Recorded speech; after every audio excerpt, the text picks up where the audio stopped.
Hello, everyone. How are you doing? And welcome to another episode of the Dr. Will Show, where we have the discussions that inform, entertain, and empower educators to be the change. I am your host, Dr. Will, and I am here today with Dr. Gail Thompson. How are you doing, Doc? I am doing fine, and thank you again for this invitation and opportunity. You are welcome. You are welcome. Now, Dr. Thompson is an author of several books, but today we're going to be talking about, and these questions will come from her book, The Power of One. You see this, people. Awesome, awesome. You'll be able to go to a blog post from this where you'll be able to find where you can not only purchase this, but some of her other books as well. In getting this book, and I also got the other one, Yes, You Can.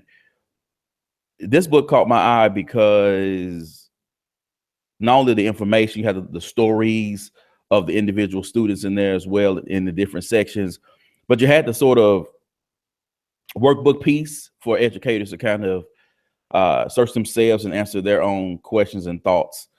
So that's sort of caught my eye, and this is where I want to pick up on what was the pain point for writing the book, The Power of One? You know, I traveled throughout the country conducting professional development workshops for educators and school leaders, and I kept hearing recurring themes about Black children and their parents or guardians, and I wanted to quantify what I kept hearing, so that's why I created the mindset study. But I also, in addition to presenting the results of that study in the book, I wanted to let educators know that they're powerful and that they can choose on a daily basis to use their power to help or harm African American students, and then also to share specific strategies, classroom management, instructional strategies, how to work effectively with African American parents or guardians, relationship building strategies, so that educators would have a comprehensive book that would help them to work more effectively with African American students and their parents or guardians. So in your book, you wrote about negative perspectives on African American students and how they can undermine how teachers work with Black students. What are some of the mindsets you have seen, and how can teachers overcome those mindsets and become allies their students need to be successful in school? All right, in terms of mindset, there's such a widespread mindset in this country about African Americans, but particularly about African American males, and that is that they're bad. And so when teachers and school leaders have that viewpoint of African American children, not just the boys, but girls, then it becomes a self-fulfilling prophecy. Teachers spend a lot of time without even realizing it as a result of unconscious biases, looking for opportunities to catch Black kids misbehaving, when the majority of the time those same children are on task, they are behaving well. But if you have a mindset that they're bad, you're looking for badness instead of positive behaviors. So in terms of overcoming and dealing with, it takes extensive, first of all, a commitment to wanting to change by examining unconscious biases about African Americans, because we've all been bombarded with negativity about Black folk from the media, you know, from the time that we were little children. Often for non-Blacks, you get it from your peers, but I shouldn't just say non-Blacks, because a lot of African American educators and school leaders participated in the mindset study, and I found that the African American respondents were more likely to say that Black parents don't care about their children than the white respondents were.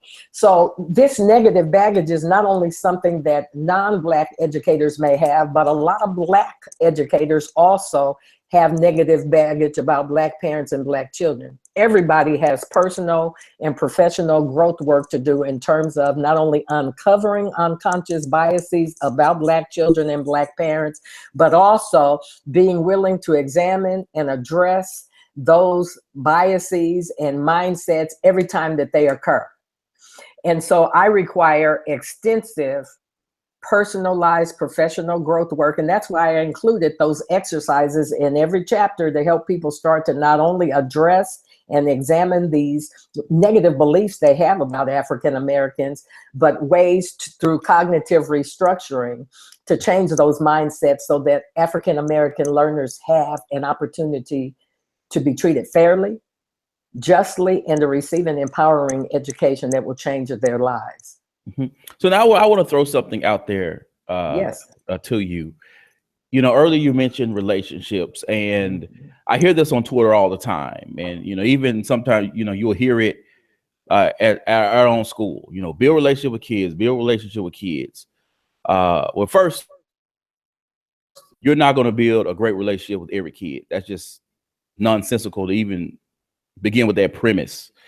Number two, what I think, and me being a Black male myself, that we do our children harm when we over rely on the relationship sort of purpose. And what I mean by that is, you know, I've worked with students before who say, well, the teacher doesn't like me.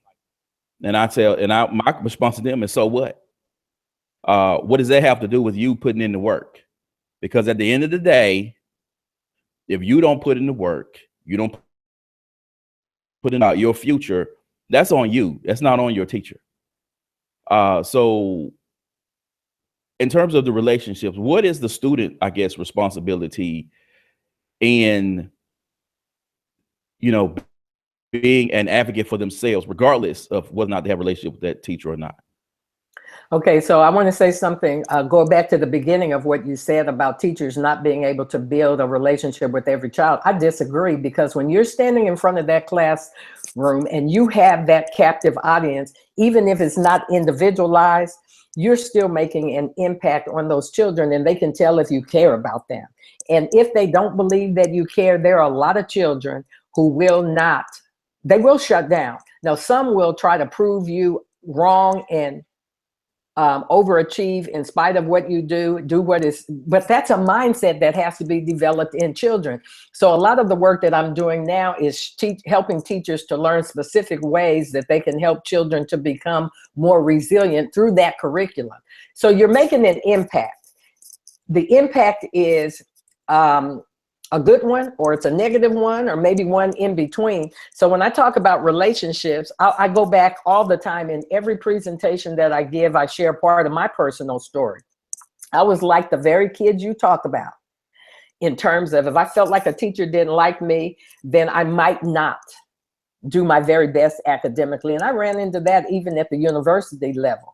Poor Black kid on welfare, first person in my family to go to college, and all of that. And a lot of the very things that kids deal with on a daily basis, I dealt with, not only in schools, but in the community. But when I was in 6th grade, I had one teacher who changed my life, and it was back to mindsets. It started with her belief that even if these are poor Black kids on welfare, from a high crime community, from single parent homes, I have a moral and professional obligation to give them an empowering education.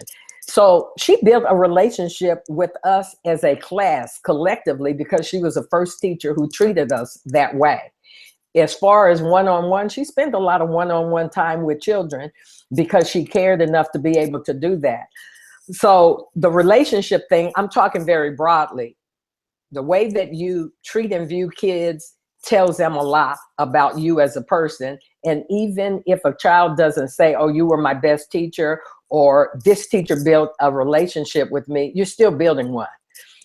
And some kids have to be taught what you're teaching, which is success is the best revenge. Even if a teacher does not like you, you need to still do your very best, but help them to see why doing their very best is going to benefit them. Because a lot of kids don't know that. They just feel like, she doesn't like me, I'm not doing the work, instead of you turning it around and saying, yes, she may not like you, but by not doing the work, you give her a lot more power over you. And not only that, it's going to impact your future. So when I talk about mindsets, kids who have been subjected to low expectations, they also have to be taught resiliency skills and to change their mindsets, because throughout their lives, there will be people who don't like them. Learn how to deal with it. Mm-hmm, mm-hmm. I mean, that's the one thing I tend to focus on over the relationship with the teacher, is the students taking greater ownership over the direction of their lives. Because, high school is one thing, but as you mentioned earlier, when you get to the college level, professors, depending on the professor themselves and the culture of the school you go to, they don't care. Their job there is to uh, get their research, because that's a lot of them. They focus on research and getting those grants. And if they have to teach a couple of classes, hey, I'm gonna do my thing. But their job, they're not there with the mindset of, I'm here to teach and get you to the next level. I'm here to do what I do. It is your responsibility to get it. And I want our students to understand that in order to win the game, you can't focus on outside sources and motivators. You got to always come from within. And I totally agree with that piece. As far as professors, what I will say is, because I was a professor for nearly 20 years, up until last year, actually. And when I left higher ed, I left it as an endowed professor on top of that. I cared.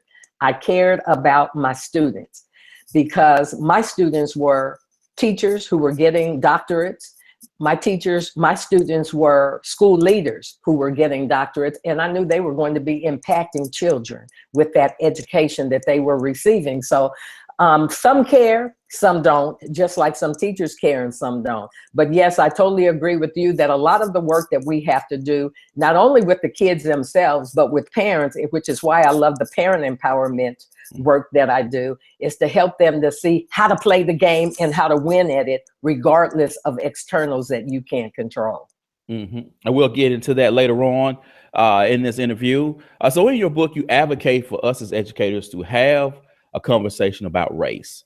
Now, those conversations rarely happen. I mean, I work with people of different races and cultures at my own school, and we don't really have those conversations at our school. And when you look at today's climate with unarmed Black men being shot and Islamophobia running rampant, the need to have that honest conversation is well overdue. But how can teachers have those kinds of conversations that lead to positive changes within themselves, as well as the relationships and expectations they have for their students? I totally agree with you. We need to have the conversations about race. Way back in the 80s and 90s, when I was a high school teacher, my department chair went to the principal and complained about me. And the principal called me in and said, the department chair said, you make everything about race. Now, I taught at a school that was 78% Latino, 33% of our kids were in foster care. A lot of those kids were from undocumented workers, and I saw undocumented families, and I saw those kids being shortchanged academically, just like I was when I was a poor Black kid growing up in Southeast San Diego. And yet there was a complaint that I made everything about race. Well, what I've learned is there's a lot of pushback when you are the person at the school site who brings race into the conversation at the department level or school level or even individual level, but we have to keep doing it anyway, because we cannot improve as a nation until we have those conversations at every level. So in Yes You Can, advice for teachers who want a great start and a great finish with their students of color, my husband and I talk a lot about how teachers can use the curriculum to have conversations with students, and also how they can have conversations with school leaders and their colleagues by reaching out particularly to colleagues from different racial backgrounds of their own and have individualized conversations, one-on-one, small group conversations. One school that I worked with in Florida, they use my book Through Ebony Eyes, what teachers need to know but are afraid to ask about African American students, as a department, at the department level, to read the book, have conversations. There's a local school district that bought a copy of Yes You Can, advice for teachers, not at Yes You Can, The Power of One, which you held up earlier. How you can hurt or harm African American students, for all the teachers in the district to start having the conversations and to do their own mindset work and so on. At my in my current position as equity and professional development expert at Illuminate Education, we are having conversations about race on a weekly basis. Every Monday or Tuesday, I send out a company-wide email that's an essay that I worked on. And then I have related questions, and we have discussions on a online forum channel that I created. And there are people who are being pushed out of their comfort zones. There's been some pushback. We also are doing cultural awareness presentations within the company. We have a Spotlight on Equity newsletter that I created. So I'm keeping that conversation about race in the faces of the over 200 and something employees at the company. So at the school level, I would say start by listening to what your students have to say. One of the reasons why the Black kids get sent to the principal's office is because nobody wants to hear what they have to say when they open their mouths. That's one way that teachers can learn a lot and use what they learn into the curriculum. Learning how to design culturally responsive lesson plans that bring in race. For example, one of my favorite lesson plans that I'm sharing in a book project that I'm working on now is teaching students what to do when they're racially profiled. One of the main reasons why teachers don't talk about race is because they don't know how. We don't know how as a nation. So as an African-American male at your school site and expert, you can start having the conversations one-on-one and then small groups within your department or wherever, and teaching others how to reach out over lunch. And let's talk about this stuff that's still the big elephant in America's living room that we don't want to talk about. People are fearful of being called racist. People are fearful of somebody getting, or feeling like they're being attacked. But the big fear is, I don't know how to talk about race because it may be politically incorrect, whatever I say. So I'd let people know that as long as you're tactful and respectful for our Real Talk forum, we can agree to disagree. But there's no question or comment that's politically incorrect. Yeah, we just haven't gone there. Though we do have, you know, with other educators on Twitter, you know, we have really gone into that. Now, my school district is about, I would say, 99% Black student population. And a lot of the school leadership is Black as well. So earlier you mentioned about parents, and like before you get to parents, can I make a comment about the school leadership being African American? Yes, please. Because I know of numerous cases where the demographics were very similar as what you mentioned, and often because Black leaders don't have a high opinion, and some don't even like poor Black kids, then a lot of damage is done, just as if these kids were in a predominantly white school. So I go back to the mindset of leadership is very, very important. Okay. We're going off of mindset, and let's stick here where you said that even when you did your research, you did find that some Black leaders and Black teachers held some of the same mindsets as says white leaders and white teachers. And thinking of that, please speak to the African American parent experiences within K-12 education. Okay, so the main reason why I wrote A Brighter Day, How Parents Can Help African American Youth, is I wanted to put everything that I knew, stories, strategies, research, etc., into this book that would help parents be able to help their children have a great life, help parents work effectively with educators, help parents know some specific ways to improve their kids' reading skills, math skills, writing skills, but most important, keep their children out of the prison pipeline. So there's a whole chapter on how to keep our children out of jails and prison. And I start by contrasting my story with the stories of my two brothers who died in the prison pipeline. And what I have learned is and in the mindset study, this came out that about more than 80% of the more than 200 questionnaire respondents said that most Black parents do not care about their children's education. I've interviewed Black parents for my book, my second book that was published, which was what African American parents want educators to know. And these parents talked about being treated disrespectfully when they would go down to the schoolhouse because they wanted to show, hey, I'm concerned about my child's education. I want to partner with you. So many parents, there was a Black male who said, I dress up in a suit and security always harasses me when I go to the school to be an advocate for my child. In Yes, You Can, I presented the results of the teacher confidence study. So many of the nearly 300 respondents said, I don't want to work with Black parents because they're angry. So same mindsets, negative mindsets about Black kids, a lot of educators have about Black parents. Black parents often don't want to go to the schoolhouse because not only did many of them have negative schooling experiences when they were children, but as adults, they are treated disrespectfully by school staff when they get there and teachers talking down to them. So what I tell educators is stop being hypocritical. Stop saying you want parent involvement because you don't really want Black parents involved unless you can talk to them in a way as if they're little kids and you know everything about parenting versus speaking to them as respectfully as you would a white parent. I get disrespected often when I go to schools to do PD work because the secretaries assume that I'm just another Black parent. This happened to me recently. Was at a school where I have never been so disrespected by teachers or by staff as I was disrespected. And this was just 3 weeks ago.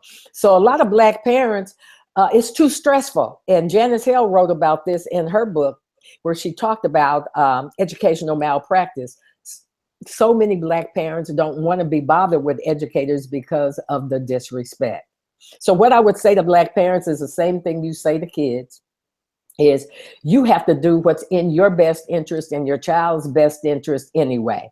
And some of the strategies that I share in A Brighter Day are be polite, be respectful, do the broken record, try to keep the emotion out of your voice because Italians can be emotional. But when Black folk are emotional, people are ready to call security on us because they always assume that our emotion means that we're angry and they feel that they're being attacked. So helping Black parents to realize there's a game to be played and you got to win the game on behalf of your child. And one is you have to speak to the teacher respectfully, document things, have an agenda written out before you go in there. Stick to your agenda.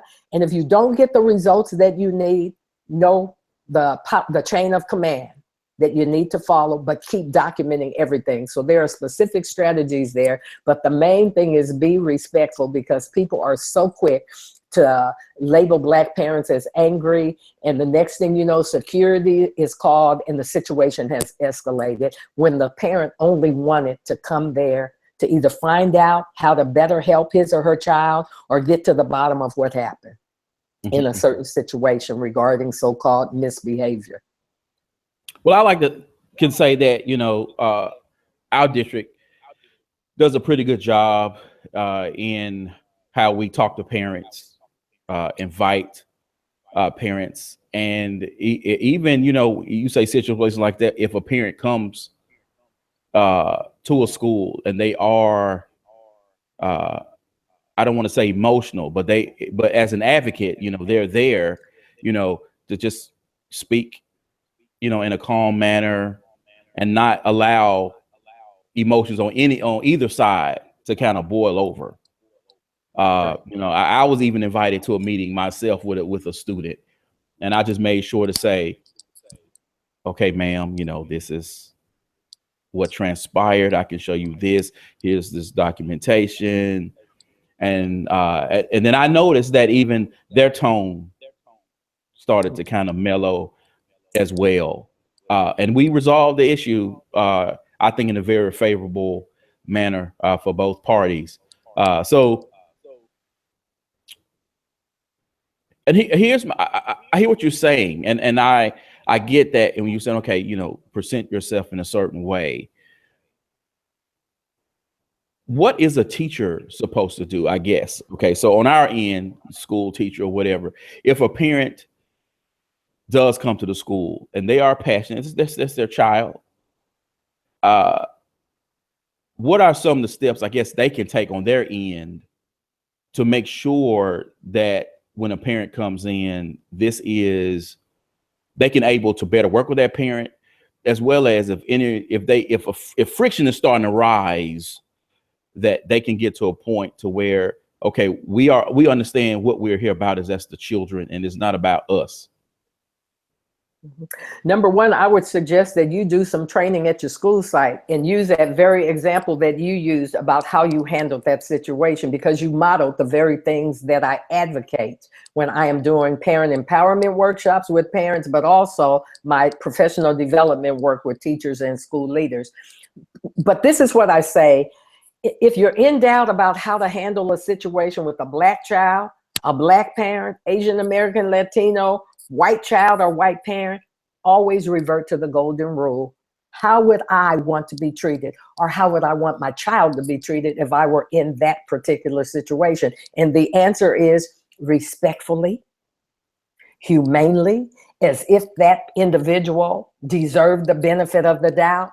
And so you modeled all the things that I saw an African-American principal model years ago. I had just finished doing professional development work at a school, and the principal was going to walk me to my car. We passed through the office, and there was a Black parent who was very agitated, who was upset as she was talking to the secretary. And the principal said, "Hello, ma'am, I'm such and such. I'm the principal of this school. May I help you?" And the parent is talking very emotionally. You know, they're busing my children to two separate schools. I can't, how can I manage this? And I'm really upset. The principal did the broken record. "Ma'am, I would love to help you, but I need you to calm down. And I'm going to walk Dr. Thompson to her car, and I'd love to help you when I return." The parent was still agitated, and the principal never veered, never raised her voice, but she kept doing the broken record. "Ma'am, I'd like to help you. As soon as I walk, doctor, but I need you to calm down." And guess what? Same thing happened that you said happened in your case. The parent brought it down. The principal never raised her voice, never got feisty, and the parent brought it down and calmed down. "I want to help you. I want to help you," the principal kept saying, same tone. So the broken record helps a lot. Remembering that it's a lot of times, I mean, we're all human. Parents have a right to get upset about something, just like we all do. Anger and passion are emotions that God gave us, and they're not bad emotions if handled correctly. But also teaching parents that I can hear you better when you're not shouting. I can hear you better when you bring it down, by doing that broken record. I want to help you, but I want to help you. Now, there are some parents who are so upset that when they arrive at the schoolhouse, and I always tell teachers, the way you know how a parent is going to behave is if you tell a student, "I'm going to contact your parent," and the student says, "Well, call my mama," then you know that parent is probably going to condone the student's misbehavior and probably be a hard pill to swallow. In those cases, I learned the hard way to make sure I've asked an assistant principal to be present during that meeting ahead of time. And then make sure I bring my good documentation with me to show the parent what I've done to help your child and how your child has behaved, or what your child hasn't turned in up to this point. Test scores, all those kinds of things, I would bring in the documentation. And I learned that the hard way after parents actually made me cry. Bring in backup. But if a kid says, "Oh, please don't call my mom," or blah, blah, blah, you know it's probably going to be a parent who is going to be supportive and receptive to what the teacher has to say. So just some minor strategies, but the main thing is, when in doubt, go to that golden rule. How would I want to be treated if I were this parent? How would I want my child to be treated if my child were in this child's shoes? Awesome. So now let's jump to school curriculum. Now, I never learned anything about myself or people who look like me Join the bunch in school. I mean, I had to actually go and pick up books. I know the first books I read was the Black Vanguard, and I read about Malcolm X and the Nation of Islam and the Black Panther power movement with Black Panthers, etc. And once I sort of learned about the genius of myself, it gave me a different perspective and motivation on my own education. How can teachers and schools use the curriculum to empower Black students? And great question. And your experience is so common. And that's one reason why so many children, Black children, underachieve. I collected data from teachers, from white, Black, Latino students at an underperforming school in Southern California, high school years ago. And Black children and Latino children were more likely to say they wanted to learn more about their culture in class.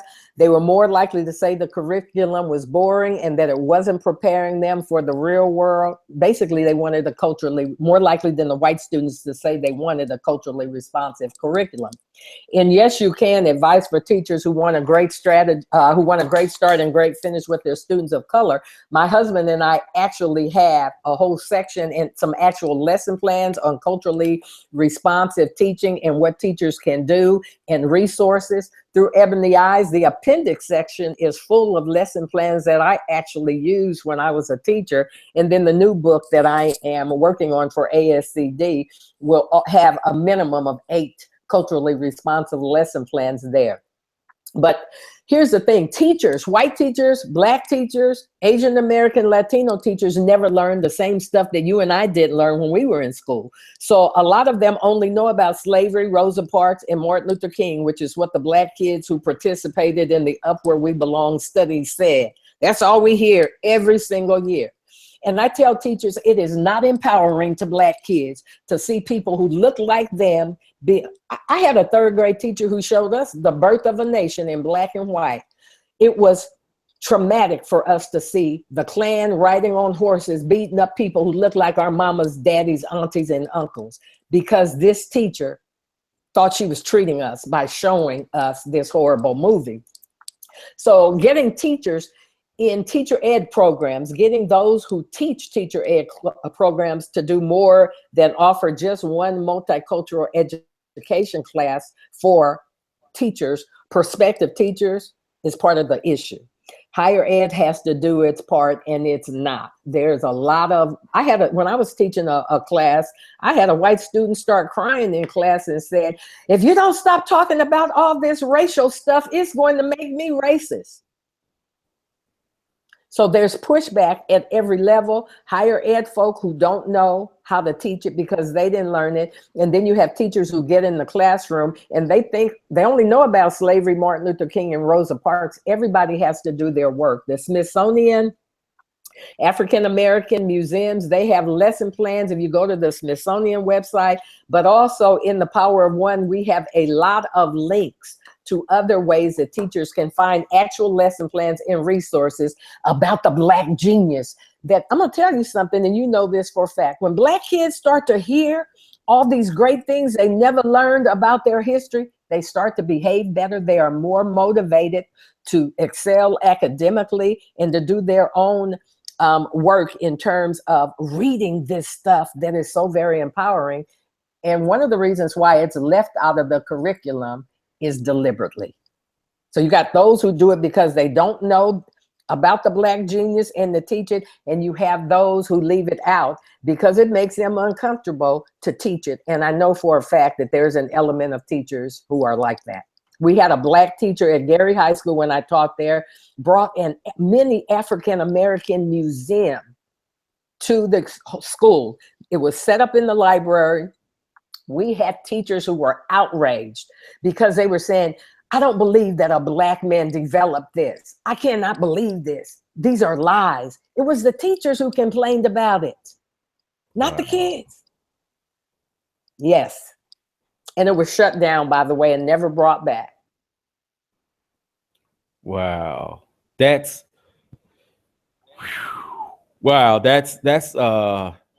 sad and scary. But I mean, you bring up a point. I find it strange that the teacher ed programs are so far behind in how they prepare their teachers. Like, because my job is an instructional technologist, so I teach teachers how to use technology, and we get teachers coming in all the time, and they are still walking through the door with the expectation of they're going to teach the way people taught in the 1900s.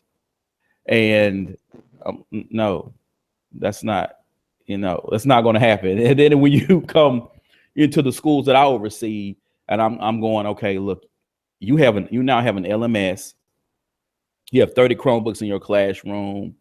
You have all this technology. Your classroom is not going to look like anything you learn in your teacher ed programs. This is a modern classroom experience you will be teaching in. So it's interesting that you say that even now, in terms of what they teach teachers, in terms of these are the experiences, the cultural experiences that you bring into the classroom is still outdated.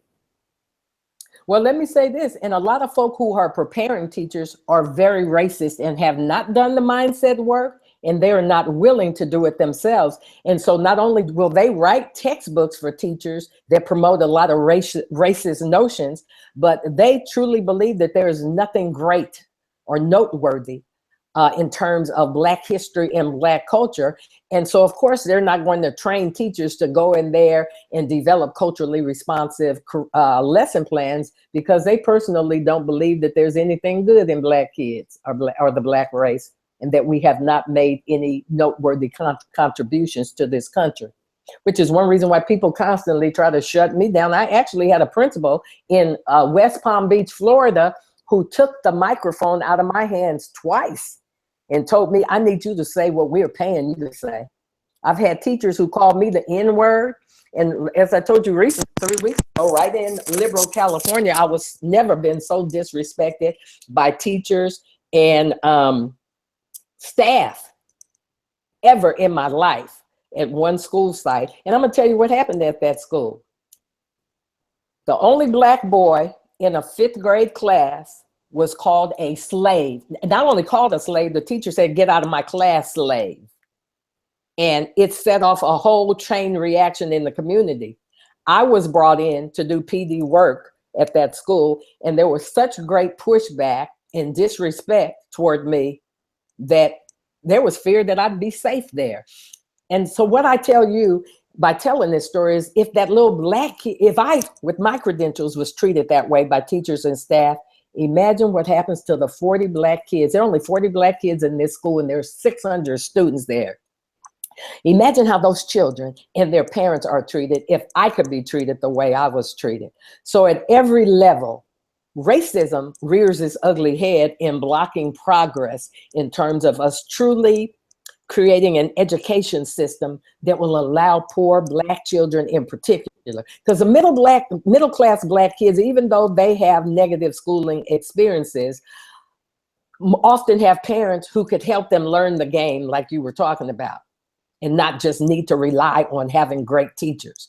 And then upper class Black kids are going to hopefully already have those internal, the intrinsic motivation that has been instilled in them in the home and so on. So even if they run into racism in the classroom, they'll still know how to play the game. But the poor little Black kids like me, to have to go to schools like that, are more likely to end up in the prison pipeline, because the teacher is going to have to be their turnaround person in their lives. So it's very sad, but at every level, from higher ed, our policymakers, teachers, staff, parents, there's work for all of us to do to improve schools so that all children can get a great education. And often there's a lot of resistance and pushback. Okay, so before we go, what is your call to action for those teachers who are unaware of their unconscious bias, and how can schools become learning? Okay, I'm gonna ask you to repeat that. Okay, well, how can teachers, like, what is your call to action for teachers who are unconscious of they're just unaware of their unconscious bias, and how can schools through 12 education become institutions of higher learning for Black students? Well, I'll start with the last one first. As far as higher education goes, those who are in positions to hire new faculty have to be willing to hire forward-thinking faculty who are going to train teachers and school leaders, faculty who truly get it and are going to incorporate culturally responsive and the mindset work into their curriculum on an ongoing basis. And often they are not willing to hire those type of individuals. So until you get some of the old dogs who don't want to learn new tricks out of higher ed, then that's going to remain a problem. And then in terms of at the school level, leadership, district leadership, set the tone. At the school site, principals and AP assistant principals set the tone as to what's promoted. And if they're not holding, if they haven't done their own mindset work, if they truly haven't made the education of all children a priority and equal educational access a priority, then they will set a tone that says it's okay for you to send the Black kids to the office over sneezing and coughing in class or gum chewing, the petty little things that often Black children are sent to the office for. So it's a leadership problem. And then the classroom leader, the teacher, when she closes her door, if she cannot say that I'm treating every child fairly, humanely, and providing every child with equal educational access, and I'm treating every child in the way that I would want my child to be treated, then all I could say is at the end of your life, you need to give yourself an F in teaching, or at the end of your career. In terms of how do we deal with our biases, we all have them as human beings.